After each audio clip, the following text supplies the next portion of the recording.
좀 깊이 들어가길 원합니다. 오늘 17장에서 핵심어는 할례예요. 할례. 1절 말씀에 보시면 별 내용이 없는 것처럼 보이는데요. 이 짧은 한 절 안에 할례의 기본적인 정신을 아우르는 매우 중대한 주제가 들어 있습니다. 1절에서 하나님께서 아브라함에게 하신 말씀은 나는 전능한 하나님이다. 너는 내 앞에서 행하여 완전하라 라는 명령을 주십니다. 그리고 이 일이 아브라함이 99세 때 있었던 일이다라는 걸 덧붙여서 설명하고 있습니다. 여기서 우리가 주목해야 할 사실은요, 아브라함이 99세였다라는 사실 자체가 아니라 이 중요한 것이 이전 절인 16장과 그리고 오늘 본문인 17장의 관계입니다. 원래 성경은 장절의 구분이 없는 건 다 아실 거예요. 그래서 16장 마지막 절과 17장 1절은 붙어 읽어야 돼요. 왠지 우리가 17장으로 넘어가면 마치 새로운 책을 펴서 새로운 주제를 우리가 접하는 것처럼 느껴지는데 그렇지 않습니다. 16장 16절과 17장 1절은 붙어 있는 거예요. 그런데 16장 16절을 보시면요, 아브라함은 86세였다라는 걸 기록해요. 나이를 밝힙니다. 그리고 오늘 본문 17장 1절에서는 아브라함이 99세였다라고 나이를 밝혀요. 이거는 시간의 흐름을 말하기 위한 의도로 우리가 파악할 수 있습니다. 16장 마지막과 17장 처음은 그러면 몇 년의 시간이 흐른 것입니까? 13년의 시간이 흐른 거예요. 13년 만에 하나님이 다시 말씀하시는 겁니다.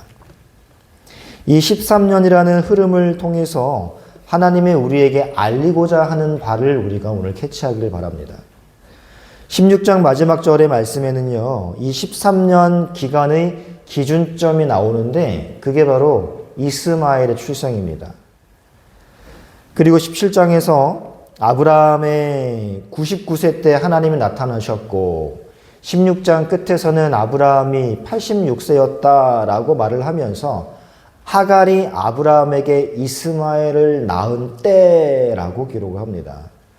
하갈과 아브라함 사이에서 이스마엘이 태어난 게 아브라함 나이 86세이고 그리고 13년이라는 기간이 흐른 다음 17장 1절에서 하나님이 나타나서 명령을 두 가지를 주시는 거예요. 여러분, 성경이 그렇게 13년간 있었던 수많은 일들이 있었을 거 아닙니까? 사람이 살아가면서 13년 동안 겪을 수 있는 일은 굉장히 많아요. 근데 그 모든 건 다 생략하고 성경에 기록된 건 이스마엘이 태어난 때로부터 13년이 흘렀다라는 것만 우리에게 전달을 합니다. 왜냐하면 이것이 우리의 구원과 관련이 있기 때문이에요. 그래서 여러분, 우리가 17장을 읽을 때 할례라는 주제는 무엇과 연관을 시켜야 되냐면 바로 이스마엘의 출생과 관련 지어서 하나님이 할례를 명한다라는 걸 우리가 파악해야 됩니다. 그래서 이렇게 하나님께서 우리가 이제 앞뒤 정황을 살펴보지 않고 17장 1절부터 딱 읽으면 느닷없이 나타나셔서 나는 전능한 하나님이니까 너는 내 앞에 행하여 완전하라 라고 말씀하신 이 말씀은 문맥 없이 읽으면 전혀 이유를 알 수 없는 뜬금없는 말이 됩니다.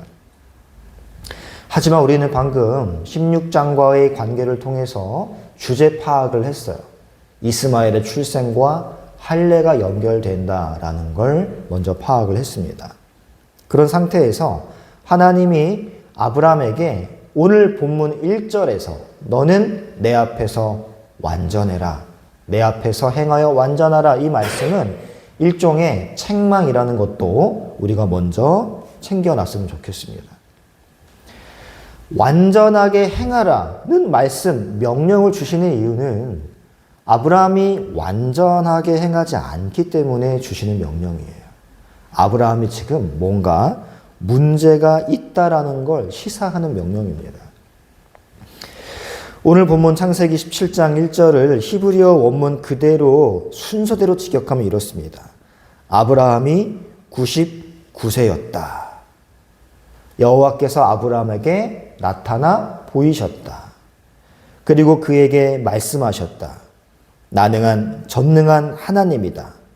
너는 내 앞에서 걸어라. 그리고 너는 완전하라. 두 가지 명령이 나와요.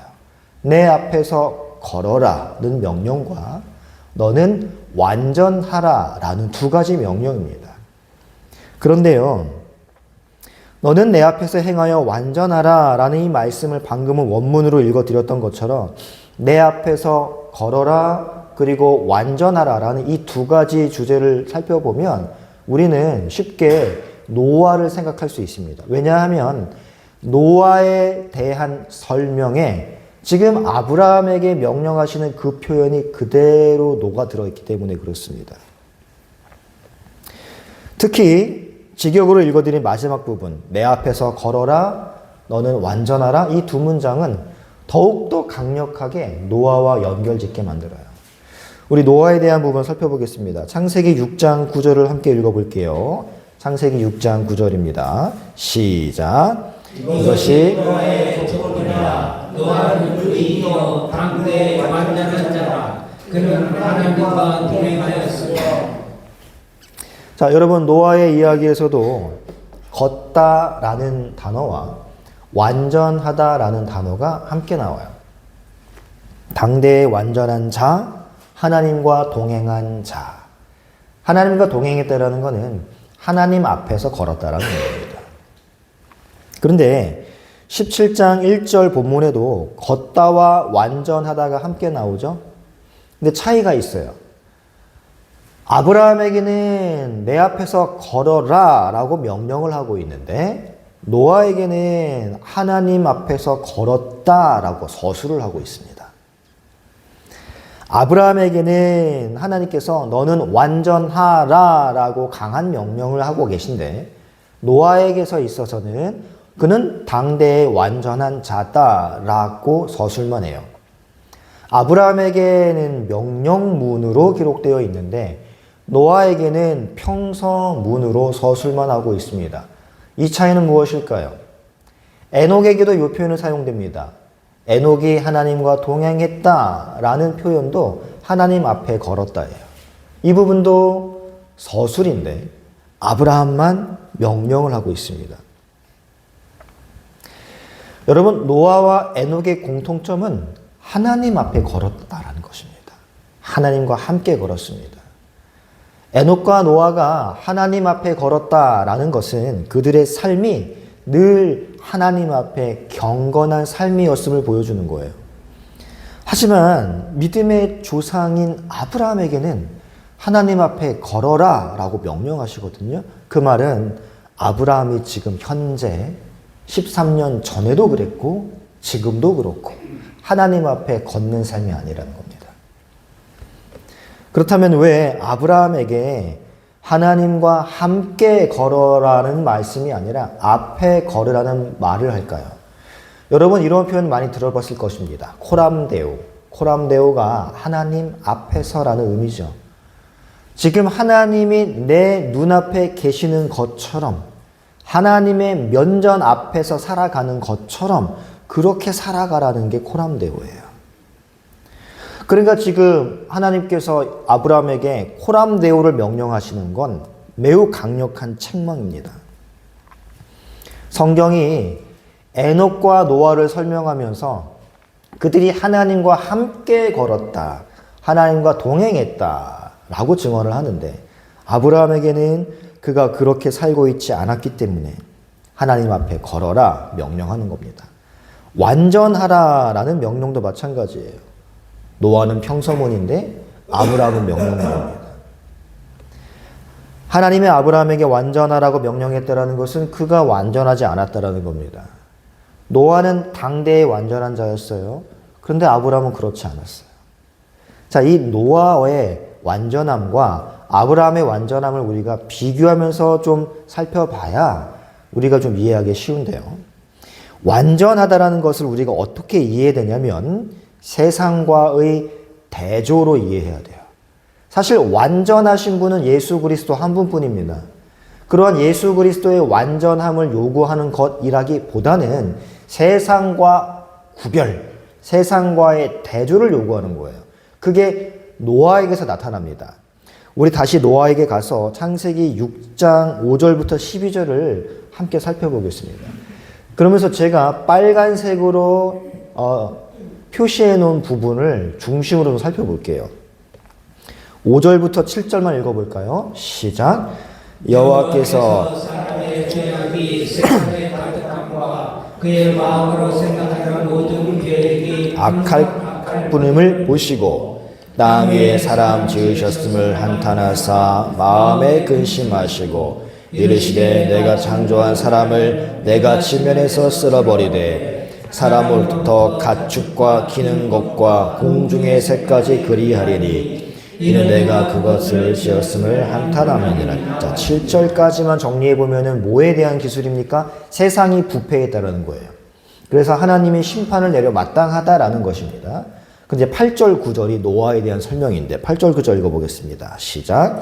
그러나 노아는 여호와께 은혜를 입었더라. 이것이 노아의 족보니라. 노아는 의인이요 당대의 완전한 자라. 그는 하나님과 동행하였으며. 아멘. 자, 이렇게 부패 다음에 노아의 완전함이 나오고 그 다음에 이어지는 게 10절 11절이에요. 10절 11절도 보시면 세 아들을 낳았으니 셈과 함과 야벳이라.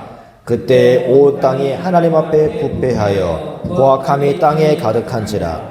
하나님이 보신즉 땅이 부패하였으니 이는 땅에서 모든 혈력 있는 자의 행위가 부패함이었더라. 네, 보십시오.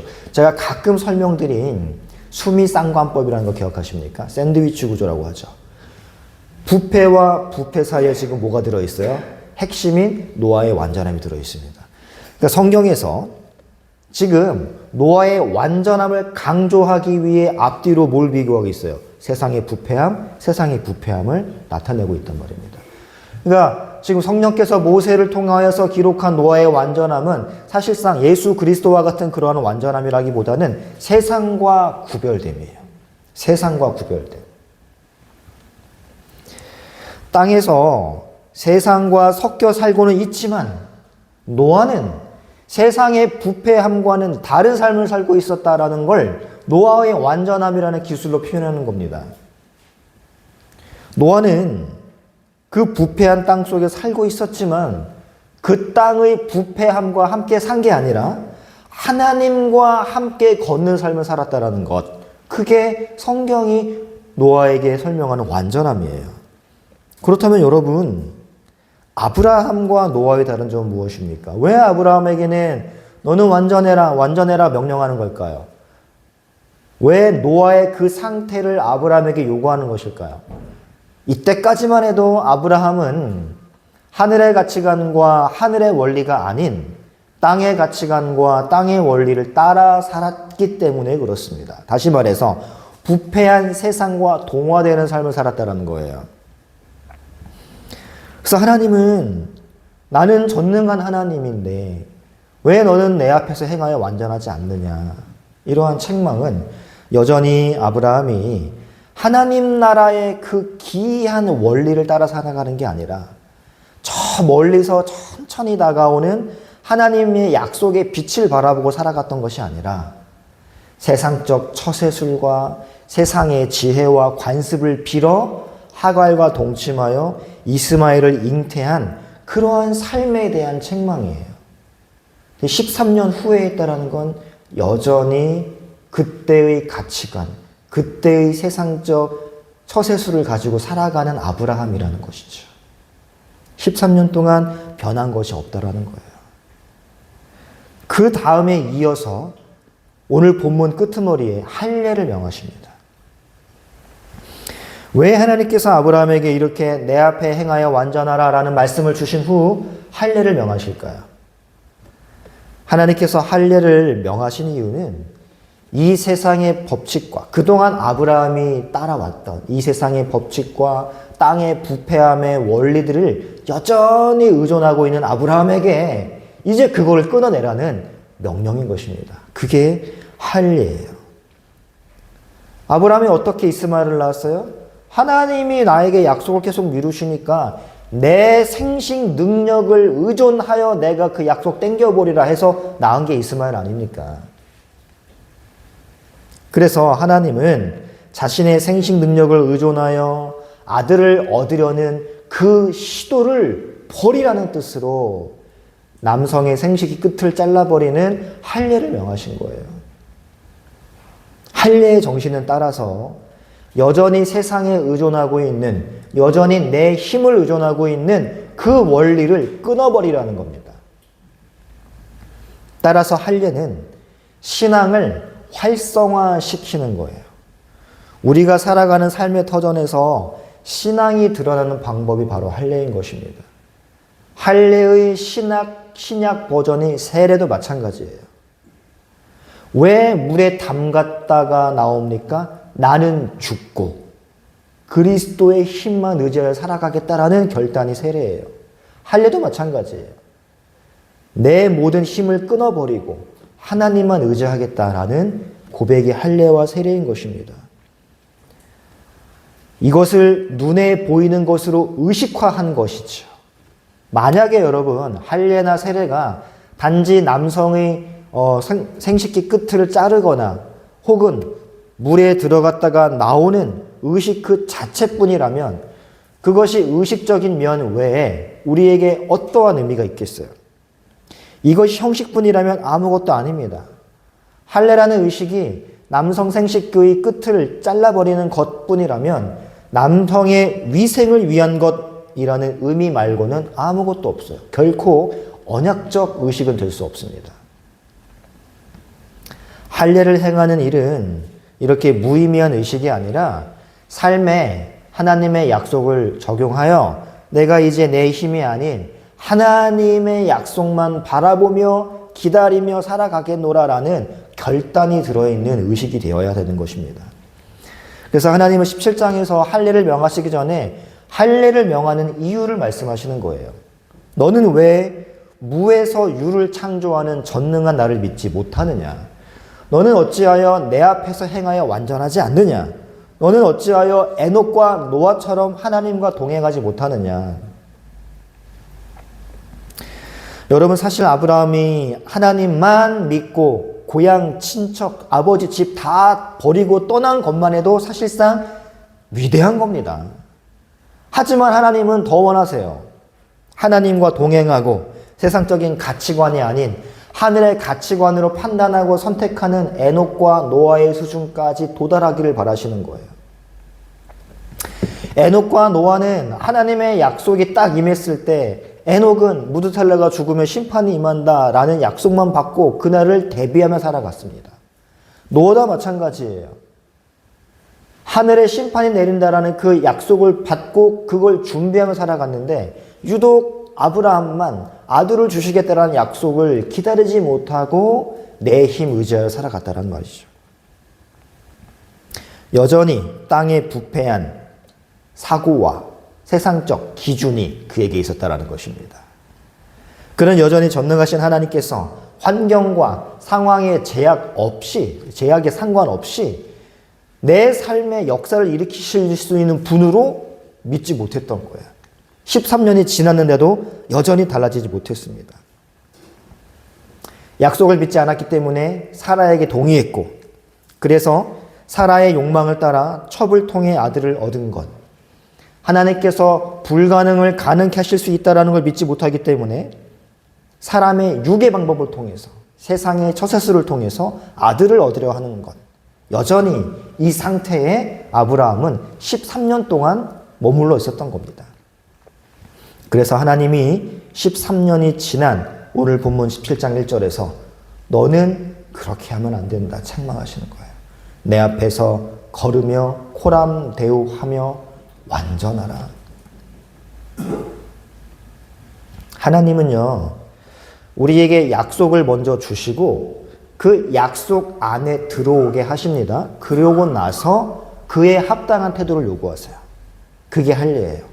할례를 먼저 주시는 게 아니라, 할례를 먼저 명하시고 약속으로 초대하시는 게 아니라, 약속으로 초대 먼저 하시고 약속에 초대받은 자다운 합당한 태도, 할례를 명하시는 겁니다. 바로 세상 사람들의 가치관과 다른 가치관을 가지고 살아가는 것, 그것이 할례의 명령 속에 들어있는 하나님의 기본적인 뜻이에요. 할례는 그저 생식기 끝을 자르는 행위 내지 의식이 아니라 세상의 부패한 방식을 끊으라는 하나님의 명령입니다. 아브라함의 약속의 아들 출생이 아브라함과 하갈의 생식 능력에 달린 것이 아니라 하나님의 전능하신 능력으로만 가능한 것이므로 인간의 생식 능력을 버리라 라는 뜻이 담긴 것이 할례예요.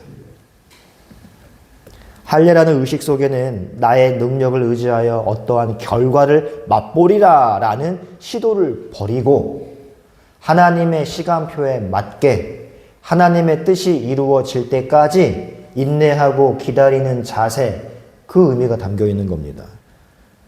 사랑하는 성도 여러분, 혹시 하나님의 지체하심으로 말미암아 힘들고 쓰라린 마음을 안고 살아가는 분이 계십니까? 하나님에게는 그렇게 해야만 하는 분명한 이유가 있어요. 하나님은 아브라함에게도 그렇게 하셨고 우리에게도 그렇게 하십니다. 아브라함이 하란을 75세 때부터 떠나서 75세에 떠나서 이삭이 태어나는 100세가 될 때까지의 이 25년의 기다림은 사실 너무나 긴 기다림이에요. 하나님이 그렇게 지체하시는 이유는 어떤 때는 자기 자녀의 믿음을 시험하시기 위해, 어떤 때는 그들의 인내를 증진시키시기 위해, 어떤 때는 아브라함처럼 그의 자아를 죽이시기 위해 지체하시는 경우가 굉장히 많이 있습니다. 아브라함은 하나님께서 그의 자아가 죽을 때까지 기다리셨고 그것이 하나님이 미리 정하신 시간표였어요. 이 시간표는 우리가 기도한다고 앞당겨지는 게 아니에요. 이거는 정해진 그 시간표 그대로 흘러갑니다. 마찬가지로 하나님은 우리의 자아가 종말을 맞이할 때까지 자신의 능력을 나타내지 아니하실 겁니다. 하나님의 행하심은 우리의 고집스러운 세상적 자아가 죽기까지 임하지 않아요. 우리는 종종 시스라의 어머니처럼 그의 병거가 어찌하여 더디 오는가, 그의 병거들의 걸음이 어찌하여 이렇게 늦는가 하고 조급한 마음으로 묻곤 합니다. 이에 대한 답은 하나밖에 없어요. 아직 때가 차지 않았기 때문이다. 아직 우리의 자아가 죽지 않았기 때문이다. 하나님은 우리의 자아가 언제 죽을지 아시고 그때를 시간표로 정해 놓으셨는데 우리는 빨리빨리를 원한단 말이죠. 하나님은 우리의 능력이 완전히 죽은 것 같이 되기 전에는 그 어떠한 일도 행하지 않습니다. 그게 아브라함이 100세에 이삭을 낳은 이유예요. 생기 넘치고 팔팔한 때에 낳았다라면 하나님의 능력이 돋보이지 않기 때문입니다. 로마서는 이렇게 얘기해요. 아브라함과 사레의 몸이 죽은 사람 같이 되었을 때 약속의 후손이 태어났다고. 우리의 능력이 완전히 죽기 전에는 하나님은 일하지 않습니다. 내 자아가 살아서 날뛰고 있는 동안에는 아브라함에게 13년 동안 침묵하신 것처럼 하나님은 우리에게 동일하게 침묵하십니다. 아브라함과 사레의 몸이 죽은 자 같이 되었을 때 그때 비로소 하나님이 능력으로 당신의 말씀을 이루셨다라는 걸 기억하시기 바랍니다. 하나님이 우리에게 원하시는 건 말씀의 실현이 앞당겨지게 하기 위해 무언가를 행하라, 이게 아니에요. 하나님은 우리에게 이렇게 말씀하시는 겁니다. 너희는 가만히 서서 여호와께서 오늘 너희를 위하여 행하시는 구원을 보라. 이게 원하시는 거지. 그 말씀의 적용이 앞당겨지도록 무언가를 행하를 원하시는 게 결코 아닙니다. 우리가 아무리 발을 동동 구르고 노력을 해도 홍해는 갈라지지 않아요. 이 홍해를 갈라지게 하시는 분은 하나님이에요. 그렇기에 하나님이 우리에게 원하는 건 하나님이 행하시는 걸 그냥 보라는 겁니다. 하나님은 우리가 무언가를 행하여 어떠한 결과를 창출하기보다 그저 하나님이 우리의 삶에 어떻게 행하시는지를 보기를 원하세요. 그게 하나님을 전적으로 의존하는 삶입니다. 한 주간 여러분의 삶 속에도 참 수많은 답답한 일들이 많을 것입니다. 하지만 그 속에 우리가 행해야 할 기본적인 자세는 무릎 꿇고 기도하며 말씀 펴서 하나님께서 내 삶에 행하시기를 기다리며 행하실 때 우리가 그거를 목도하는 것일 수밖에 없어요. 이것이 신자의 기본 자세입니다. 한 주간도 말씀과 기도 속에서 하나님이 우리의 삶에 행하시는 역사를 인내로 기다리며 목도할 수 있는 한 주가 되기를 말씀으로 축복합니다. 우리 함께 찬양하고 기도하겠습니다.